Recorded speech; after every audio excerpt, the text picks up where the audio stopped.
So, welcome guys, welcome everyone to the Mercedes-Benz Driving Events. This is one of the cars we have with us. It's a C43. After the model refinement, we do a 390 horsepower. Before that, it was 367 horsepower and 500 newton meters of torque on all four wheels. So, with a 4Matic we have in this car, we have got 31% only at the front axle and 69% at the back. So, it feels as agile as a rear-wheel driven car, but it does have a lot of more grip.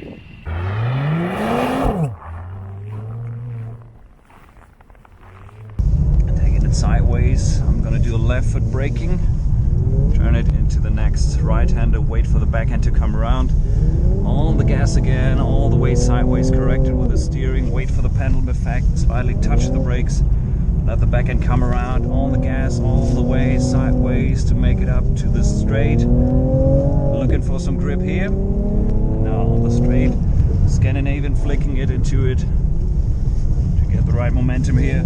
Let the backhand come around. Late apex here for short hairpin. Maximum sideways action here. Getting the apex, there we are. Scandinavian flicking it into the next one. Using the brakes just to bring the backhand out. And trying to find some traction once again. Scandinavian flicking it into it. Always having the vision to the exit. There we are, now flooring it to the exit. All the way around. Short straight on the brakes again, very heavily.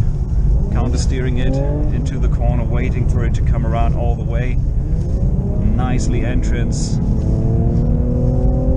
The late apex. And now I'm going to stop talking to take you for a lap without talking. Enjoy the noise.